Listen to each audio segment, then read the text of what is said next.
By now, you've probably heard my magic wand story. It's a brand that's been part of my personal journey for more than 20 years. But no matter how many times I sing Magic Wand's praises, I'll never be able to fully capture the story of this incredible brand. Well, now journalist and author Kate Sloan just completed a limited audio series documenting the history and impact that Magic Wand has created over the last 56 years.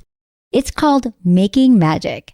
And the series chronicles Magic Wand's incredible brand story through interviews with nearly 40 experts, performers, business owners, educators, and fans. So I got a sneak preview of this series, and what I loved is that Kate weaves together snippets from all their interviews into this amazing story arc. She covers Magic Wand's journey from appliance store massager to its legendary influence on culture and sexual independence, and it's all just fascinating. The first episodes of Making Magic are available now at makingmagicseries.com or on all popular podcast platforms. Just search for Making Magic or visit makingmagicseries.com today. Thanks for listening to Sex with Emily. On today's show, I'm giving you a myriad of vagina facts, and some might just surprise you. Plus, I'm answering your emails. Topics include, okay, so you broke up, but you actually want to stay friends. How much time has to pass, and is it possible? So Doggystyle is getting a little painful. How to make it rock. If there's no sexual contact with some BDSM, is it still considered cheating? And you've been friend-zoned. Is there a way out? All this and more. Thanks for listening. Into his eyes. They're the eyes of a man obsessed by sex. Eyes that mock our sacred institutions. Bedroom eyes, they call them in a bygone day. Hey, Emily, you got a boyfriend? Because my man E here, he just got his heart broken. He thinks you're kind of cute. A girl's got to have her standards. Oh, my. Do women know about shrinkage? Isn't it common knowledge? What do you mean, like laundry? It shrinks? Can we not talk about sex so much? Are you kidding me? Oh my God, it feels so good. Being bad feels pretty good. But you know, Emily's not the kind of girl you just play with. You're listening to Sex with Emily. We're talking about sex, relationships, and everything in between. For more information, check out sexwithemily.com because you're going to love it. We got a lot of posts there, blogs to help you have better sex and relationships. You can also find our podcast wherever you listen to podcasts. We love when you subscribe to the show, rate us a review. That's helpful. And you can also find me on SiriusXM Radio. It's Stars Channel 109, and I'm there Monday through Friday, 5 to 7 p.m. Pacific in the evening. 8 to 10 East, and it's been amazing, you guys. And if you want to call into the show, even if you don't have Sirius, that's cool. It's 888-947-8277, or get a free trial at sexwithemily.com/SXM. Also, you can follow us on all social media at Sex with Emily across the board. All right, guys, enjoy the show. So, vagina facts. I mean, we're never done learning, right? And did you ever really learn it in the first place? So get your notepads out. You're going to want to write some of these down, I promise. Here's the first point, is that your vulva is not your vagina. So I often, like if you were, a lot of like my sex ed friends could be listening and they might say that I sometimes don't always, I try to use the words here, but just so you guys know, there's a difference between the vulva and the vagina. The vagina is like the internal part that you think that it is, a 3 to 6 inch long canal that runs from the cervix, the lower part of the uterus to the outside of the body. The vulva, on the other hand, is all the outer stuff. Like that's like when you're performing oral, that's the vulva, right? The labia, urethra, the clitoris, the vaginal opening. And I just think for men and for women, it's important to know the difference, to understand your own anatomy, because I think it helps to actually like when you're like having sex and you can just distinguish it yourself. And I think the reason why the vulva doesn't get as much attention is because we talk about the penis vagina, like they're equal. But when it comes to when I'm talking about sex, sexual instruction, I'm mostly talking about the vulva. Like I'm mostly saying the clitoris, the labia, this is the thing, vulva, but then I feel like I often don't. I'm not sure this is as well known. This is something that I like to bring up every day, so I will again. Most people cannot orgasm from vaginal penetration alone. So only 18%, a little bit, 18% or over of vagina owners say they can reach orgasm from penetration alone. For the other 80%, the key is the clitoris. That is where the magic is happening for them. Now, we can all sometimes experience a vaginal and a clitoral orgasm at the same time. That's a blended orgasm. Totally achievable. And there's a lot of people who never get there, who never have it blended. And it's also the way it has to do with your anatomy, how close your clitoris is to your vaginal opening. I mean, there's a lot of things going on here. But if you haven't tried yet, the blended orgasm was something that I figured out on my own through my self-love and time. So that's something. Not all people with vaginas are women. So it's not an indicator of gender, and it can be harmful to assume so. There are many people who aren't women. They also identify as a man or non-binary. Vaginas in childbirth. Yes, they're going to change. I understand. They might change a little bit. They might tear a little bit, but that is totally normal. So 79% vaginal deliveries include tearing and require an incision. And these injuries are an episiotomy, it's called. Yes, that sounds scary, but it's not insurmountable. And so your vagina is super resilient. Just so you know, having a baby does not mean your vagina is the game is over. It's resilient. It's got a lot of blood supply, and it will heal quicker than a lot of other parts of the body. That's actually cool. I did not know that at all. That You it was didn't know like, that it tears? Well, no, I knew it teared, but it tore. I didn't. But I didn't know that it heals quicker. That's Yeah. really cool. Yeah, it is cool. So if you have a problem, it's going to like take care of it. The human body. Human body's amazing. If you do have a G-spot, if you're like think it's controversial, whatever, it's likely because of your clitoris. So I agree with this. So it's we are obsessed with the G-spot, thinking that people feel like I have to have a G-spot orgasm. I only have a clitoral orgasm. The G-spot, though, if you want the front wall of your vagina touched or stimulated, it could be your clitoral internal network. So I think that we have a G area for many women. That's the internal, like towards your belly button. But an internal orgasm could also be just the internal clitoral legs, and maybe it's all the same thing. I don't think we have to put a name on it. It could be your internal clitoral nerves. If you want the front wall of your vagina touched, which is actually where, it could be. How do you know? Clitoris, G-spot. Either way, if it feels good, touch it. Touch it. And if you don't know if it feels good, like try it out if you've never tried it. The clitoris, you guys, just the tip of the iceberg. It's not just the little pea-sized nerve endings tucked away under the clitoral hood. There is a hood, If you use a mirror, like I tell you, to like masturbate and pleasure yourself, you'll see the hood has to move back a little bit when you get aroused, and then there's the clitoris. And it can be hard to find, but just so you know, it wasn't until 2009 when a group of French researchers created a life-size 3D printed model of the clitoris. And now we know it's an expansive network of nerve endings. So a lot of the nerve endings of the clitoris are beneath the surface. And it's like 10 centimeters from tip to tip, you guys. It's like a 4-prong wishbone. It actually looks like a wishbone. There's now a huge, there was a clitoris monument statue in France until someone stole it. I wonder if it's been returned. Remember? They were like, let's make this like reality so no one can find it. Yeah, exactly. Right. They're like, we still don't want people to find the clitoris. But yeah, there's a lot of different ways to do it. Exactly. It's funny. Another thing, vagina facts. The A spot. That's another possible pleasure center. The anterior fornix, or the A spot. It's a little alcove. I love talking like an alcove. The vagina twists and turns. It's an alcove that sits way back on the belly side of the cervix. It's a good distance deeper in the vagina than the G-spot. So it's a way to create more lubrication in the vagina. 15% of they say that they can reach orgasm within 10 to 15 minutes of A-spot stimulation. I've heard this as well. I've had orgasms all over. Like, I think you have to be this is why it's important to be in tune with your body.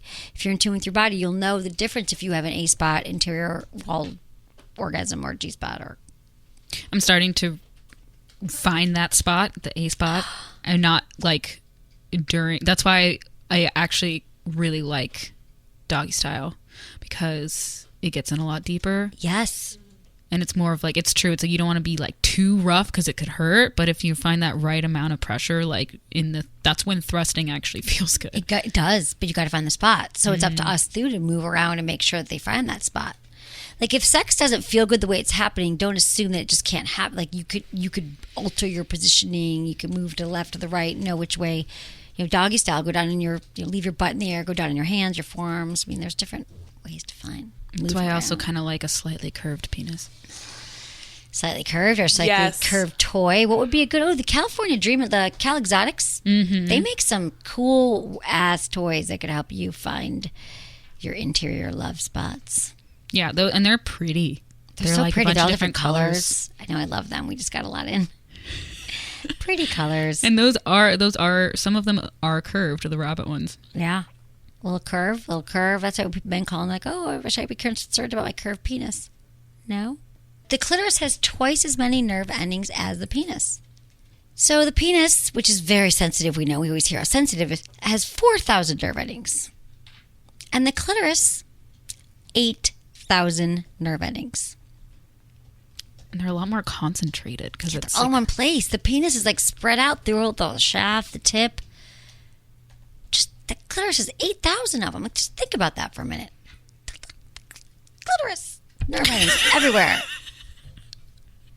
Sorry, I thought you were gonna make like clicking sounds for all of them. Click, click, click. No, I'm telling you, this is the reason to pay attention to it. If you haven't had an orgasm during intercourse, that is fine. But have you had an orgasm on your own? And do you continue to stimulate yourself on your own, whether you're in a relationship or not? It's so important for vagina holders to pleasure ourselves all the time, you guys. It feels good. You'll get in better moods. It helps with your everything. It's my new. I love that. What? Vagina holders. Vagina holders. It sounds like card holders. Like shareholders. Like they're taking Shareholders. stock in the vagina. Vagina I holders. love it. It's true. It's going to be the new raising stock on Wall Street. I want to do that. You guys have been having really great one-liners, and I'm writing them all down. They're amazing. Vagina holders? Vagina holders. Vagina holders to the left. You know, your concert ticket holders. You guys. Like at will call. Yeah, will call. Exactly.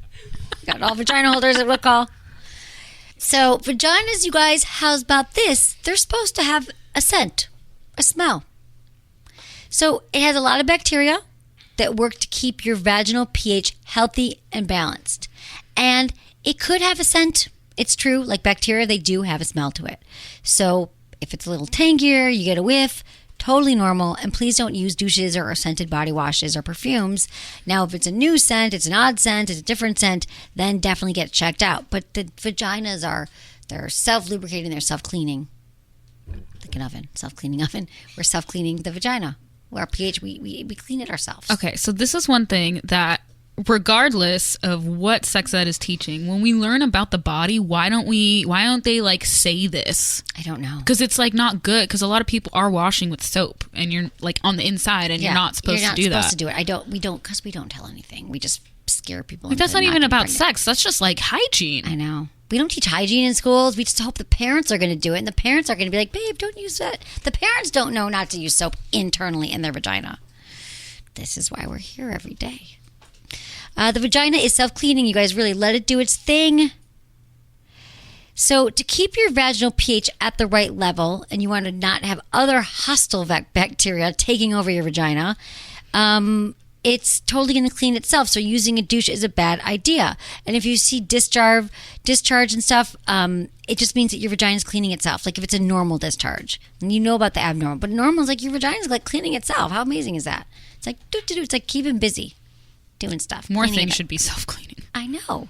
How nice is that? Like my life. Your life should be clean, right? Something in my life should just clean. I know. Wouldn't it be nice if we would do all the goddamn work? I think that's nice of the vagina. It's very Actually, nice. Think about it.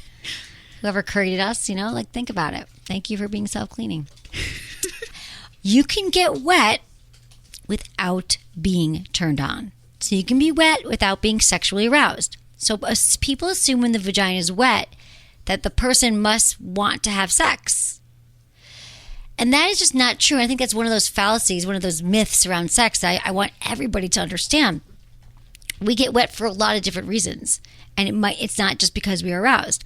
Our hormones change every day. The vulva has a lot of concentration of sweat glands. We could automatically produce lubrication when we're touched regardless of arousal. So it should never be, in vaginal wetness, never be a sign of consent. Ever. Consent, we have to always verbalize. Oh my God, wow, that would be like, no, like what? Yeah. How is that me consenting just because? Well, people assume she's turned on, she wants it. No, we can be wet, we can be touched and get wet. It does not mean know, we're that's- aroused. oh my God. That's why That lube, pissed you me guys, off. if you're still protesting lube, if you're like, oh, lube is bad, just add a few drops of lube every time you have sex, every time you do anything sexual, whether it's masturbate, touch a part of a body, your partner's or your own, use a little bit of lube because you can't guarantee arousal, especially if you're playing with your clitoris and a toy. You really do want to add some lube because your clitoris is not going to lubricate on its own. It's not going to happen. What else? Vaginas get deeper when we're turned on. So when you're like, the vagina opens its doors for you when you're having sex. So the vagina, normally a vagina is between 3 and 6 inches long, 12 to 5 inches wide, 2 to 5 inches wide. 1 to But with 2.5. arousal, 1 to 2 inches wide.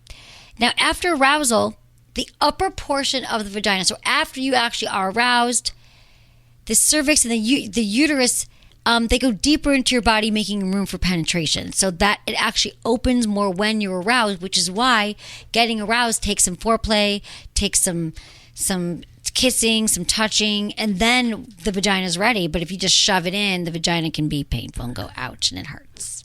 I think that's like the coolest thing.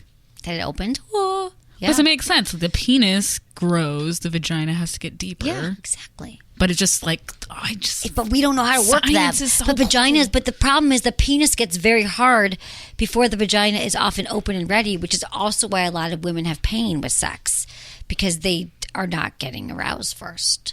Yeah, that makes so much sense. It's Makes so like, much no, my sense. vagina literally is not This open good for vagina- business. Exactly. My vagina is literally not open. Like I will be open for business. And here's how I will be open. I'll be open as soon as you go down on me. Like as soon as you use this toy. As soon as you talk dirty to me. As soon as you take out the trash. Whatever turns you on. Then I'll be aroused. But not yet.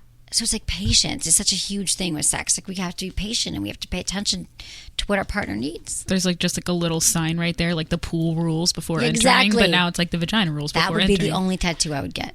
I mean, I don't know. I haven't got a tattoo yet. But it'd be like vaginal rules. You'd think that guys I date would have listened to the show or something. Some have, some do not. And I'm like, can you just listen? They change color.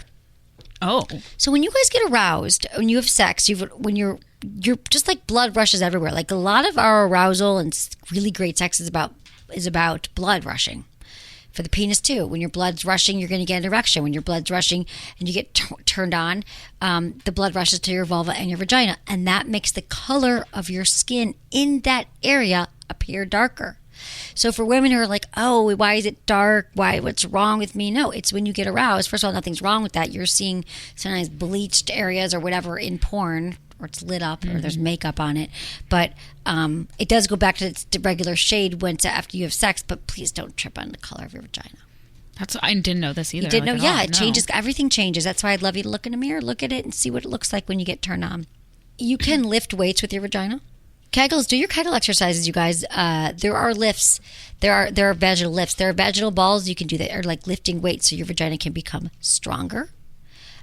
Kegel Camp. I have an iPhone app called Kegel Camp. You could download it. It reminds you to do your Kegels twice a day. You can use it with Kegel balls. It can remind you to do it, and then you do your Kegel exercises around these balls. It's literally like lifting weights for your vagina. And why this is good is because a stronger pelvic floor is just part of having a sexually healthy life, and over time it is going to weaken, especially after childbirth. And I know that we all kind of know we're supposed to do Kegels, but we don't remember to, so that's why the app is cool, because it reminds you to do it. And then the balls are just an extra, like you do your Kegels around the balls, it just strengthens like any other exercise with weights. Makes sense for the vagina. It does feel cool once you can, because when I started using the Bloom, you start out with the first one and you go move up, like you do feel the difference. You're like, oh, I'm actually getting stronger. Exactly. You feel it. You do it. You Yeah. like actually like you have more orgasms. You feel it like in your like when you're having sex. Exactly. And it's like you don't want to start out with like the Right. heaviest weight. Like I tried that. I was like, oh, I'm cool. I can do that. I was like, no. And It I falls went out. back. No, it's too heavy. You Yeah. build up. I build up. You start with the lighter one. That's what's so cool about the Bloom. The WeVibe Bloom is that you put it in the lighter weight, then it's heavier, and you're like, oh, you actually can tell your progress. You can measure your progress. Oh, the size and the location of your clitoris matters for orgasm. This is a big one, you guys. The reason some people with vaginas have trouble orgasming during penetrative sex is because of a relatively small clitoris. that's located a little bit too far from the vaginal opening. I'm going to say that again because I wish I knew this. I wish I knew this 20 years ago. The reason why a lot of people with vaginas, vagina holders, cannot have trouble orgasming during penetrative sex, and why only 18% do and 80% do not, is because they have a small clitoris that's located a little bit further from the vaginal opening. So if your clitoris is small and or located further from your vaginal opening, like a thumb or more, you're going to have a problem orgasming. You just start, I mean, there's other reasons. It could be in your head. You could be on medication. But if you were just never one of those women where it happened, it is because of your anatomy. You were born this way. That's why we need to talk about the magic of the clitoris more than the magic of the vagina, though it is magical. All right, guys, one more vagina fact. Got cramps? Your vagina can help with that. Ooh, I love ending on this one. To give yourself an orgasm, to stimulate the release of feel-good chemicals like dopamine, serotonin, those are all the feel-good hormones and chemicals that come out after orgasm. There are some natural pain-relieving effects, and these can help you with menstrual cramps. The afterglow of an orgasm relaxes those muscles. So using a vibrator, touching yourself is so helpful for you to get the feel-good chemicals that make us happy, that make us get rid of pain. And it's like, I think there's it definitely works. I use it for migraines. I also use it for when I'm having menstrual cramps. Yeah. Because I didn't realize until you told me actually that cramps are your muscles contracting. Yes. And then I was like, oh my God, that makes so much sense because when you orgasm, you do relax just automatically. Yeah. Right. Because they're clenching all the time. We walk around tense, clenched. Yep. All right, guys, we're going to take a quick break. When we come back, we're going to get into your emails.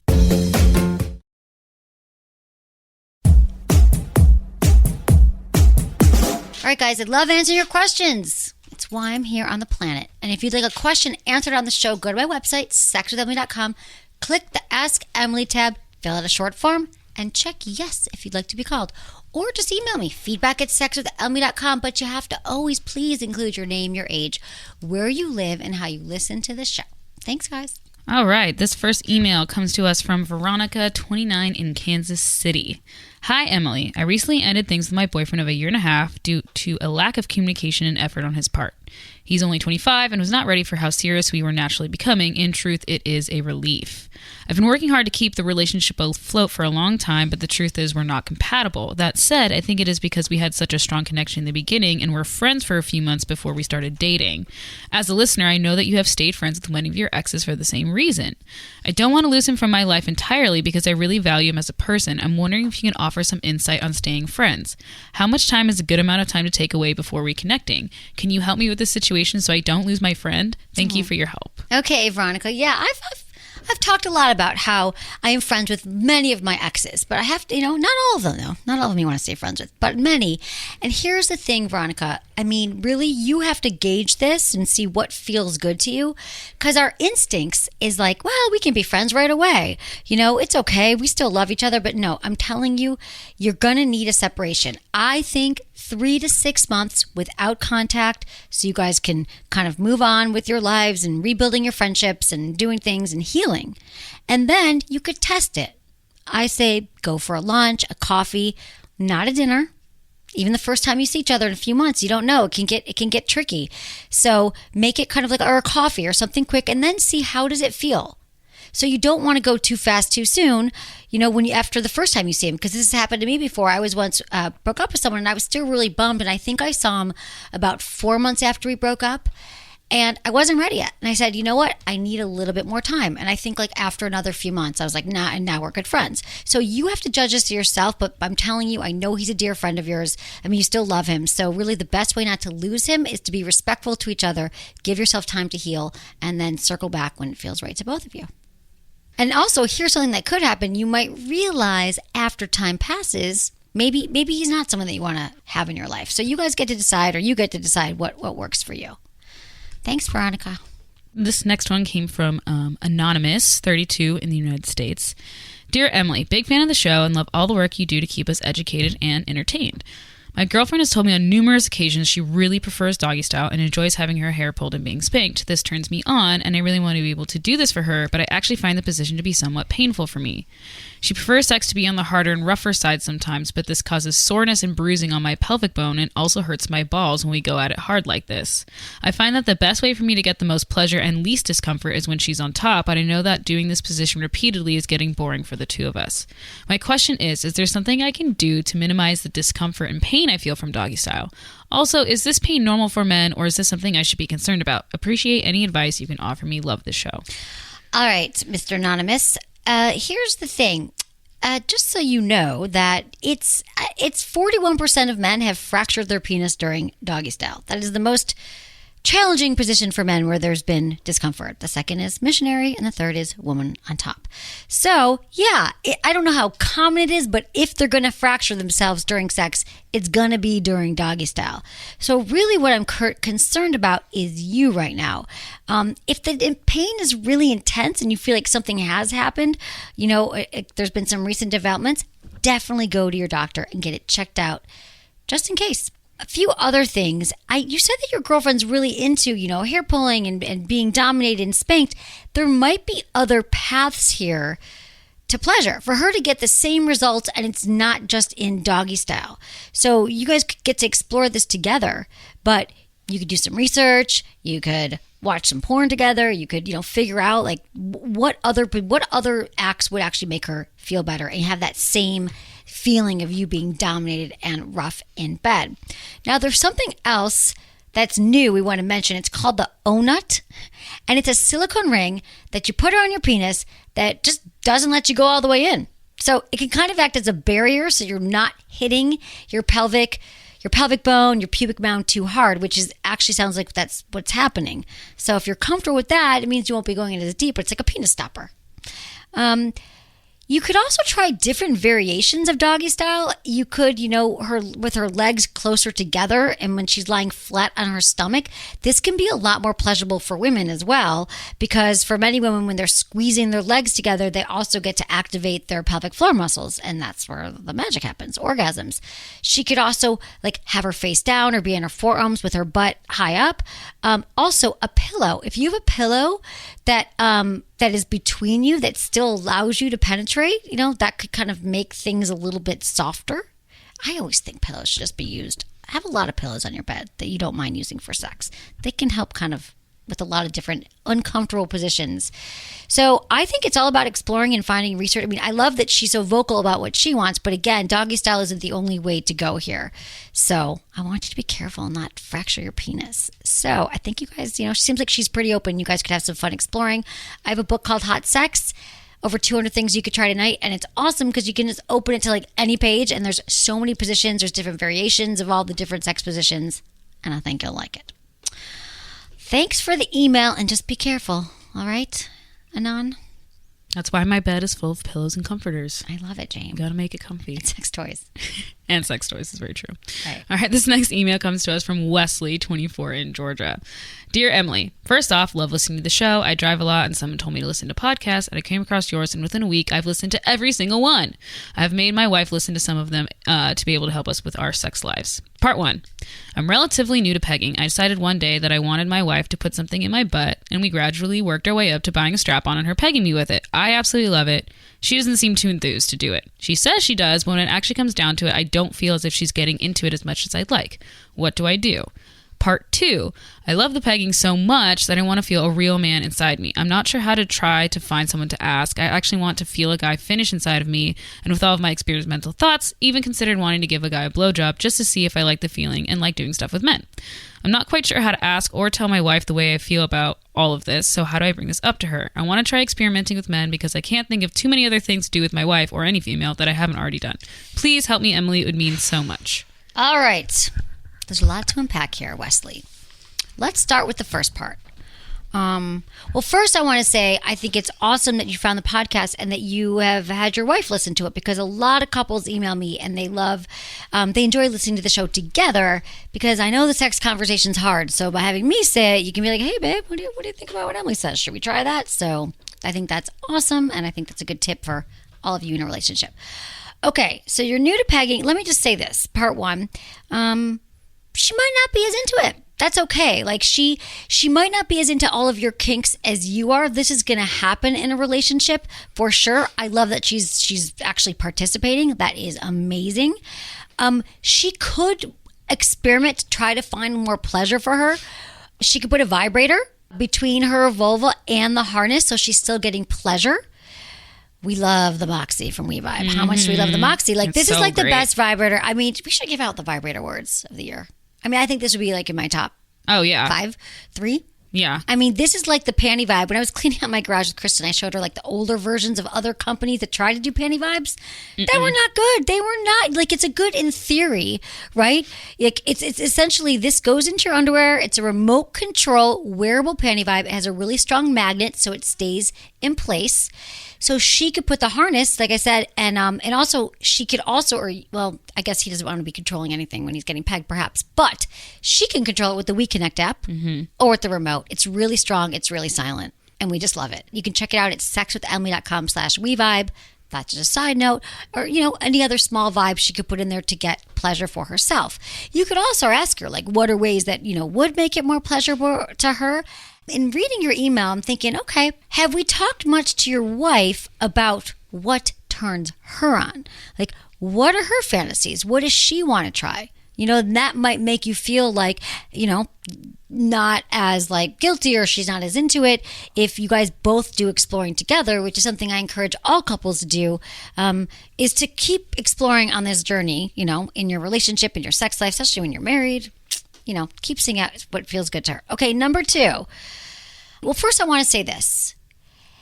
When I was reading this, I thought, okay, no, I don't think you need to like lead with this with your wife. I don't think that you even know yet for sure that it's something that you want to try, because when you say here, you want to try experiencing with men, because I can't think of too many other things to do with my wife or any female I haven't already done.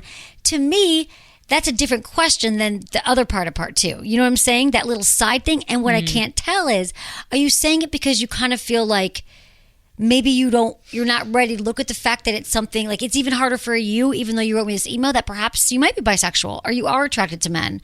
Or is it really just like, I've done it all with women and I might as well try men? Because you're 24 years old, and I'm going to say there's a lot more things that you can do with women, believe me, that you just haven't tried yet because you haven't as many years on the planet. So even if you have a lot of sex, I believe if you and your wife go on a journey together, perhaps one of the first things you could do is download our Yes, No, Maybe list from our website. A lot of couples find that like to be a great facilitator of conversation. Essentially, it lists a lot of different sex acts, and you can figure out like which ones you're into, but spanking, dirty talk, using a toy, and then you could start from there and see where you both kind of meet, and maybe you'd find out. And again, also doing research, you guys. I mean, I love that you're all listening to the podcast, but there are some great books out there and blogs and things that you could, movies, things you can read. Movies, there are movies, porn. I mean, there is some helpful porn that could help you. So, but let's say that's, so going back to your question though, specifically, no, I don't think that you want to lead telling your wife that you want to be with other men. But once you start this process of exploring with her and just saying, because I think both of these your questions go together, and say, you know what, babe, I so appreciate the indulging. It's been so hot of my fantasy, but I really want us to build to be a team in this together, and figure out what really turns you on, what really turns me on, and then we can kind of go from there and create like an even playing field. So I feel like once you guys start talking about fantasies, then you can say, I've been thinking about it after pegging. Maybe, I've thought about having experiences with men. And see if that's something you should be into. But again, this is not the first conversation you have. This might be after a few conversations with her, talking about your sex life and how you can improve it. I mean, who knows? Maybe she'll be like, yeah, I'm into a male-male, female threesome, So, I mean, you guys are married, though. You are committed. So I feel like you have to take this slowly and carefully, and just have some really honest conversations. But you don't have to, I appreciate your honesty here with me, but I think you can get there with her. But just remember to go slow and to really do some unearthing together of your sex life. So I think yeah, I'm not sure if that's true, but yeah, maybe. Because maybe if she was just super into Right. it. Well, yeah, and that was my point. Yeah, I mean, and also what you might find during your exploration phase is perhaps you are just as inspired by what you could do with your wife, and you'll no longer be thinking about being with men and what else is out there. Although I can't tell yet. We don't know. All right, thanks for the question. Keep me posted. I love when you guys send me your follow-up emails about how things have worked. Yeah, it's always or fun. not worked. I'm cool. Yeah, we always want to know. Give me another answer. All Another right. try. This next one comes to us from Jess, 32 in Massachusetts. Dear Emily, my husband and I have been married for 11 years, 2 kids. Every time he comes inside me, my vagina gets itchy for a while. This has been happening forever. We both have never had sex with anyone else. He was my first, I was his. When we use condoms, I'm not itchy. But when I was on birth control years ago, he would come inside me, I would get itchy. Both pregnancies, I would get itchy after him coming. I thought I was allergic to sperm, but he recently got a vasectomy in January 2019, and now when he comes inside me, I'm still itchy. Can I be allergic to semen? My friend said to take a Claritin before sex. There's never any order or discharge, just itch that lasts about 12 to 24 hours. All right, here's the thing, Jess. I got to tell you, you can be allergic to his semen. It's way more common than you think. I like that you're using an allergy medication that could, that definitely probably is working. But for now, he might just need to have to pull out, or you can go back to using condoms or using dental dams, which I know is kind of a bummer. I'm thinking she could also see I don't think that you should just take my word for it, though. That's what it sounds like to me.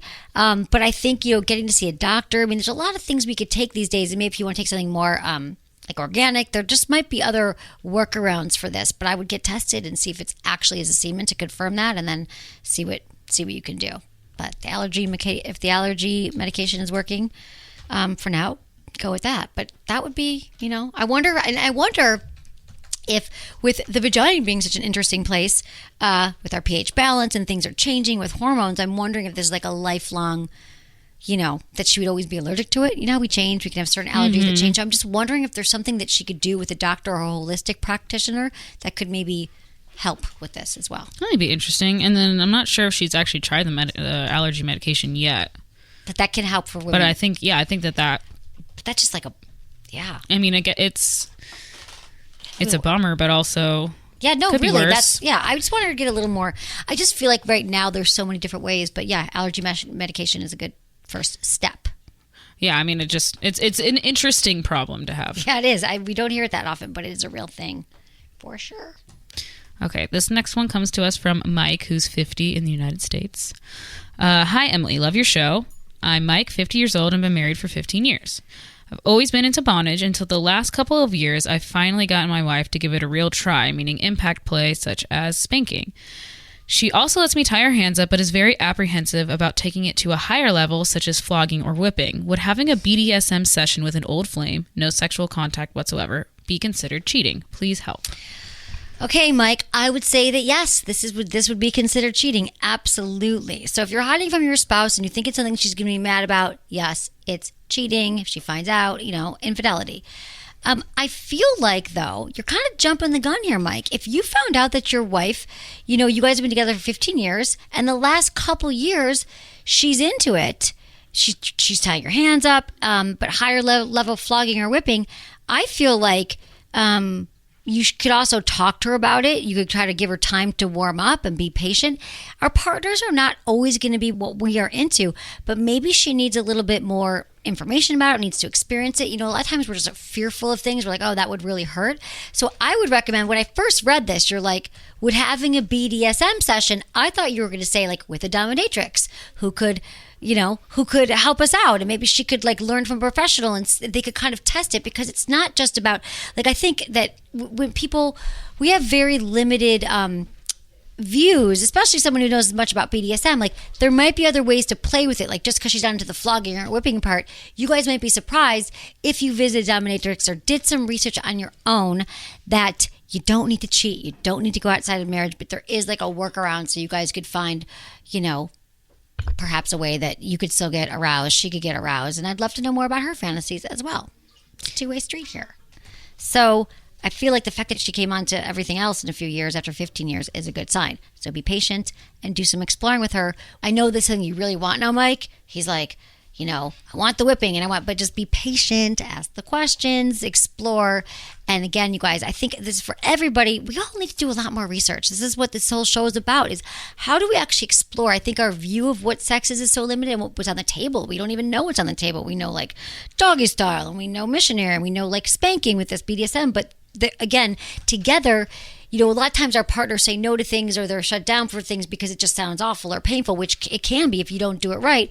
But maybe in your path for exploration, you might find, something else that works for both of you. So please don't cheat. Thank you. Yeah, and a BDSM dominatrix or coach might be able to just give you like a talking consultation. Yeah, exactly. They could give you a talk. You could go visit a dungeon. I mean, you could find out. There's like so many. Where does he live? In Texas? I'm sure it's everywhere. Yes. Yeah. He lives in the United States somewhere. You're in the United States of America, and you could find someone who's reputable. You can go to FetLife, which is a website where you could probably find someone to kind of help you guys out to see if she's into it. It's kind of fun. I went to a dominatrix once with a guy. Did I ever tell you this? No, what? By 7. Things just pop up in my head. Oh my God. Yeah, putting a pin in that. And we're talking about that later. Okay, perfect. Okay. All right. Okay. Okay, this next last one. No, seriously, we're gonna. I need forgot. to bring that. See, it's one of those things. I'm not gonna gloss dude. over. No, I'm not Don't gonna gloss over it. I'm not gonna gloss over. I'm gonna bring it up later. Okay. Perfect. All right, this last one comes to us from Walter, who's 29 in Texas. Hello, Emily. I recently met an amazing girl. We really hit it off and have been going out for about a month until this week. I asked her how she thought our relationship was going and if we should think about being exclusive with each other. Her response was, we haven't even been intimate yet, and then says, I think we should just be friends. I'm devastated that she put me in the friend zone / broke up, basically. She did stand me up on a date the day before we had this talk. How do I get her back, and how do I get out of the friend zone? I really need her in my life. My heart is broken. Walter, I hear you. It is tough. It is so tough when someone doesn't return the love that we are showing, that we are giving them, and the rejection. It is painful, and I get it, and I get that you want her back right now, but I'm going to tell you, you don't. You're not going to get her back, and she's let you know, at least right now. Like, who knows what could happen, Walter, but you definitely have to go about your life right now of letting go. It doesn't, she flat out told you that she is not interested in anything more with you, and I think that you have to respect that. And definitely if you're asking her to be exclusive, you guys hadn't been intimate yet. So maybe your enthusiasm for her was really intense. And perhaps, my advice to you would be to get to know the next person you date and just to kind of maybe be a little bit more, I know this is tough when you're really into someone, but really get to explore and see how you feel with them. Go out with them a few times, wait till it gets even a little bit sexual to maybe talk about things, about exclusivity. But at your age and where you guys are at, maybe, she wasn't returning the feelings. So here's the thing, Walter. I understand, and I hear it in your voice here, and I hear the devastation. But I think this is going to be a great learning tool for you if you choose to accept it that way. That, we learn from all of our relationships, how long or how short they are. We can learn from them. And I think in the future, you're going to realize that, in relationships, obviously, you want to look for the signs. Like, are they returning the same emotions? I think that before you get overly excited, and it's so easy to do when we meet someone we like, we start picturing us like spending the rest of our lives together. But I think that maybe you just kind of, instead of asking to be exclusive, maybe you say like, well, so how are you feeling about this? Like, where do you see it going? Or what kind of relationship are you looking for? There's some questions that kind of can lead up to that rather than just asking for exclusivity right away. So I think, Walter, this is such a good time to learn. There's so many women out there. There's so many right matches for you, but learn from this. And I would say to you that you're in the friend zone, but I would beg you, Walter, if you take any of my advice, you guys aren't going to be friends right now. Because you can't be friends with her because you still have emotions for her and you want to be with her. So you're going to torture yourself for another 3-6 years if you're like friends. So I would say get yourself out of the friend zone, cut off ties with her, and continue to build your life, meeting people, women, friends, building your life in a really rich way. And then you're going to be able to find the next person. All right, Walter, thanks for your email. Thanks everyone for your emails. We read all of your emails and we love hearing from you. So thanks everyone. Thank you for listening to the show and let us know what you think. You can always email us any questions you have or comments. Thank you to my amazing team. Thank you, Jamie. Thank you, Ken, Kristen, Michelle, and Michael. So was it good for you? email me, feedback@sexwithemily.com.